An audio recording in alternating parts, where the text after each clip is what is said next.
You are listening to the Grow Daily podcast, and I'm your host, Piyush Agarwal.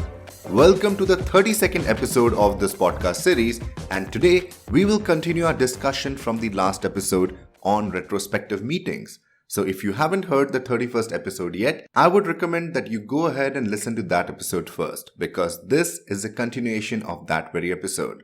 So on today's episode, we will talk about how you can make your retrospective meetings effective, some of the retrospective formats that can work for your team and can make it really easy to implement your first retrospective, and finally, are there specific tools that can make your life easier in running such meetings? I hope that you have already completed the task that I had assigned in the last episode. Make sure that you identify a Scrum Master or Facilitator for your meetings. Decide on a time when you would like to conduct these meetings. Ideally, these should be periodic meetings with maybe 2 to 3 weeks of a gap in between, but they should be done religiously and over time. I hope you have completed these tasks and are excited about holding your first retrospective meetings. There are quite a few points that you should keep in mind in order to run an effective retrospective meeting. And when I say effective, it should be fun, it should be engaging for everyone who is part of the meeting, and finally, it should be productive. Because if not done well, retrospective meetings can easily turn into a bashing session. A session where everybody is just disappointed and clearly calling out what's wrong with everything in their life. So we don't want that. We want these meetings to be positive, to be something that actually pushes the team to do more and get excited about the path forward. I know that sounds like a lot of pressure on one small meeting, but trust me, there are ways that it can be easily done and effectively done, and we will be talking about those in today's episode. In case you're new to Grow Daily podcast, I just want to take a minute and tell you what do we do here. On this podcast, we are all about growing and crushing at our business. I believe that growth is something that needs to be sustainable and cannot be achieved overnight. Viral growth is something that everybody dreams of, but it's not so much of a reality. You can grow in a viral way, you can hit your tipping point, but you still need to do the right things in order to sustain that kind of growth. And sustenance is what will make your business run for long. So on this daily podcast series, I basically share tips and tricks on how we can make running and growing our business smooth. I make sure that you take smart calls and follow smart ways of doing things that will help you grow your business, do more of your time, and make you a lot more productive. With that, let's get started with how you can run a more effective retrospective meeting of your own. So firstly, let's go over some do's and don'ts to run an effective retrospective meeting. This is something that I have already mentioned, but we need to have a facilitator who is unbiased and neutral, who knows how to make sure that the team is discussing in an engaged manner and also help take the discussion towards where it will be most productive for the meeting. So we need an effective and powerful facilitator who will be neutral, who is not in a position of power, someone that people would be okay sharing their ideas with. There wouldn't be any inhibitions. So choose the facilitator well. The next point to remember is that these meetings are also to imbibe a sense of pride and positivity among the team members. So start with the good things, start with the celebrations, start with the kudos, start with the messages where people and their good work are called out by their own team members. Because only when we celebrate successes and congratulate the team for a job well done, will they be open to improving and getting even better at the work that they are already doing. Make sure that you are celebrating successes, you are calling out the good things first. Then have a clear goal for each meeting. You do not really need to cover all the topics that the team cares about in a single meeting.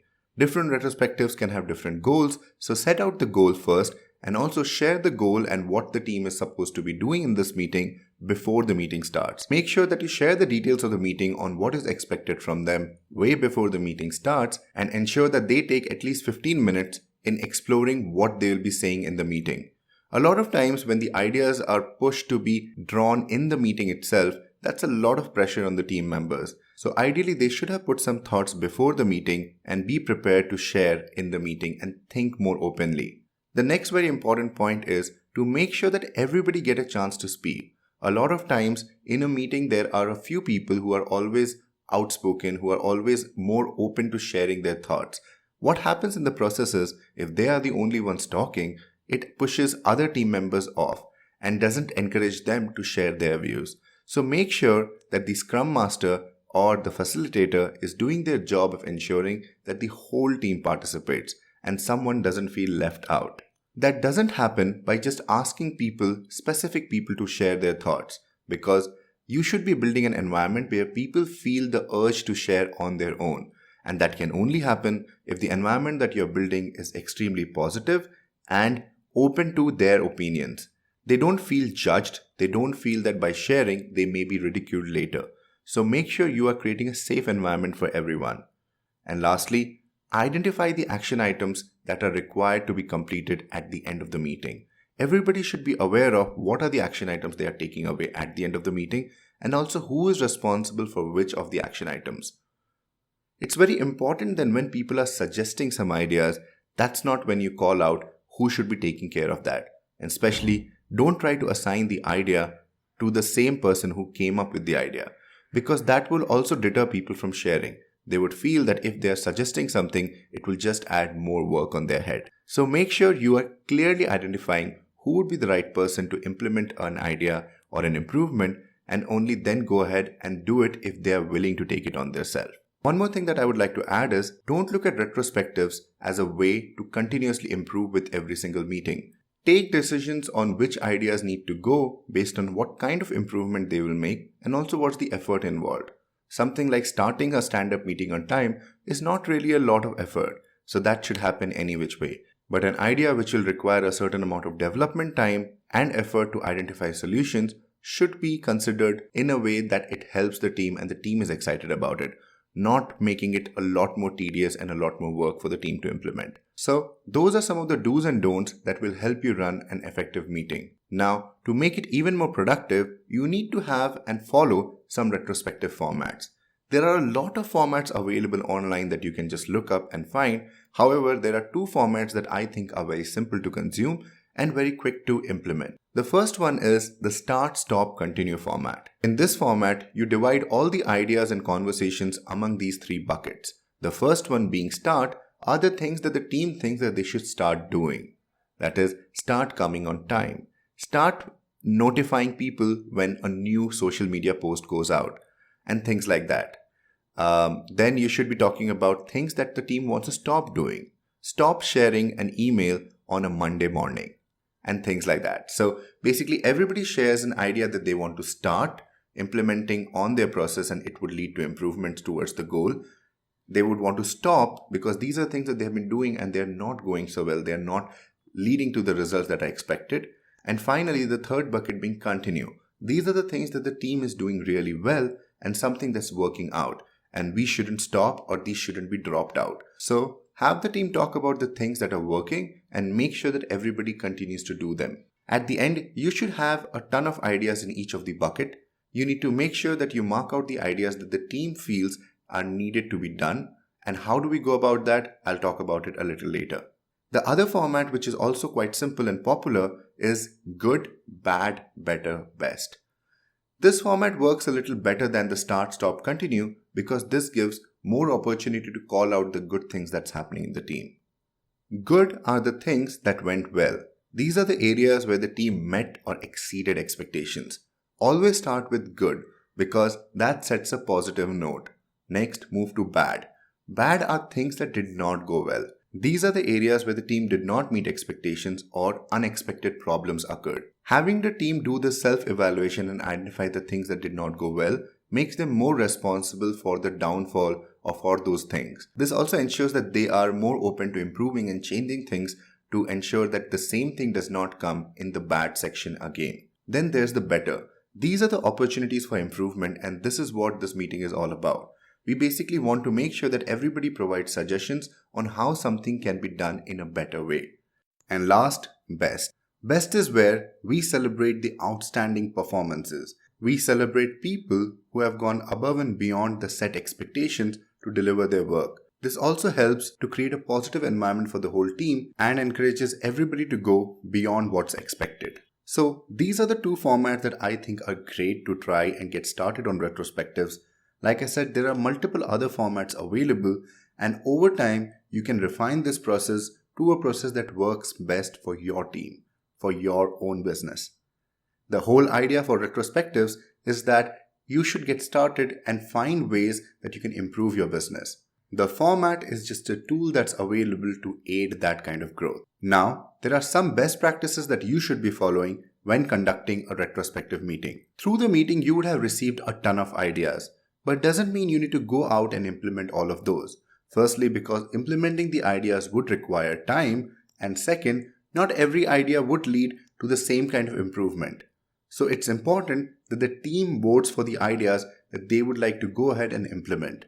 Make sure that you have some time towards the end of the retrospective to have the whole team vote on the ideas that they want to be implemented. You can have a single vote policy, but a better way to go about this would be to have a multi-vote. Everyone gets 3 votes and they can pick 3 different ideas. In case you think that there are not a ton of ideas available for that particular meeting, you can go with a single vote as well. However, 3 votes generally work better because you're not really choosing the best idea, but you're choosing the ideas that will help the team move forward. Second, you should always plan out for the next retrospective in that particular retrospective meeting as well. Call out when the team should expect the next meeting to happen. Make sure that they are aware that you would be picking the action items on that meeting and going over the status of those, so anybody who is responsible for a particular item or an idea should be prepared for that meeting. And others should come up with newer ideas, newer ways, new improvement that should happen. So set a timeline, set a duration of how often would you want to have a retrospective meeting and stick to it. And lastly, while all of this does sound a lot of work, as a Scrum Master, the facilitator needs to make sure that the team is having fun through the process. The team should be excited about debating the ideas, contributing the ideas, and even thinking over it. They should be having fun while talking about the successes and the things that did not go well. Overall, it's not supposed to be a heavy discussion. It's supposed to be light-hearted and something that encourages people to participate and play along. So make sure that you are keeping it fun and positive all throughout. And lastly, you can use some tools to help you in the process of collating these ideas. If everyone who is supposed to be in the meeting is in one room, then you can go old style. Pick up a bunch of post-its and start making a note of all the ideas on individual post-its and then put them on a board in their individual buckets. That way, everybody can see the ideas and you can easily move them around as and when needed. In case everybody is not in the same room and you are conducting this call over a conference call or a video call, you can use Trello. Trello is a Kanban board which is completely online and free. You can go ahead and create a new board and add these different categories and start adding ideas as individual cards. And then you can move around the cards as needed.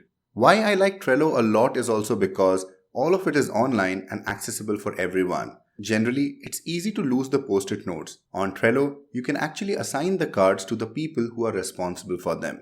And then in the comment section, they can keep sharing the progress of that card right on Trello. While if everybody is in the room, post-its may be a great idea because you can completely go off gadgets. Computers and gadgets can be a distraction even if it's only the facilitator who is using them. So if everybody's in the room, post-its are a great way to engage, but you should still switch to Trello after the meeting and record everything as cards on a Trello board. That will make sure that everybody can access the board and access the progress of a retrospective anytime that they want to. It would also come handy in the next retrospective meeting where you can just pull the Trello board and discuss the ideas that were assigned in the last meeting. With that, we have come to an end of this episode. I hope you found it helpful. The retrospective meeting that I participated in with one of my clients was quite helpful. Although it followed a different format from the ones that I have talked about, it was extremely fun, quite engaging, and very participative. At the end of the meeting, the team came back with several things that would help them do their work better, and they were excited about making those improvements. And that's what we are driving for. We are driving to make improvements that will make our lives easier and help us grow faster. Thank you for taking the time out and listening to today's episode. If you do run a retrospective, do write to me at hello@piyushagarwal.com and share your experience. Also, if you're loving the podcast series, do leave a review on iTunes. It would help more people discover the podcast and also help me reach a lot more people. And that's all. This is Piyush Agarwal and you have been listening to the Grow Daily podcast. Thank you for listening. Keep crushing.